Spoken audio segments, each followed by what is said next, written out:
Hello everyone, আজকে কিন্তু বেরিয়ে পড়েছি রাস্তায়। আজকে কিন্তু কার সাথে যাচ্ছি বলো তো? আজকে যাচ্ছি সে আমার ছোটোবেলাকার বান্ধবী স্টোনেতার সাথে। তোমরা নামটা জানি অবশ্যই বুঝতে পারলে না, ওর নাম হচ্ছে স্টোনেতা। আমি কিন্তু ওকে স্টোন মিনিস্টার বলি, আমার বান্ধবী বলে কথা, তাই না বলো? তারপর কিন্তু চলে এসেছি কলেজে। আর এই দেখো কলেজের এটা হচ্ছে আমাদের জিওগ্রাফি ডিপার্টমেন্টের দিক, কারণ আমার বান্ধবী নিয়েছে জিওগ্রাফি, সের জন্য ও কিন্তু জিওগ্রাফিতে অনার্স। সের জন্য আমি ওকে বললাম তুই একটু তোর ওই দিকের ভিডিও করে আনিস। তো ও গেছিলো ভিডিও করতে, আর আমি এখানে আমার রেজাল্টের জন্য লাইনে দাঁড়িয়েছিলাম। চলে আসলো আমার কাছে, আর আমি কিন্তু এখনো দেখো একটা লম্বা লাইনের পরে কিন্তু দাঁড়িয়ে রয়েছি। কি ভিড় কি বলবো। আমি তো কলেজে সেরকম একটা যাই না, সেজন্য সবার সাথে এই একদিন গেলেই দেখা হয়, আর সেই পরীক্ষার সময় দেখা হয়। দেখতেই পাচ্ছ কাগজ নিয়ে এখন দাঁড়িয়ে রয়েছি রাস্তায়।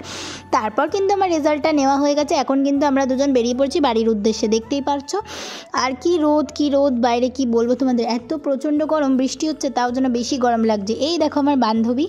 তো আর আমরা কিন্তু আলাদা একটা কাজের জন্য এসেছিলাম। তো ভিডিওটা কেমন লাগলো অবশ্যই কিন্তু কমেন্ট করে বললো। তারপর কিন্তু আমি বাড়ি চলে এসেছিলাম। আর আমার ভাইয়ের কাণ্ড দেখো কি করছে। আমার ভাই নাকি এই সাইকেলটাকে হায়াবুসা বানিয়েছে। তোমরা ভাবা যায় ভিডিওটা কেমন।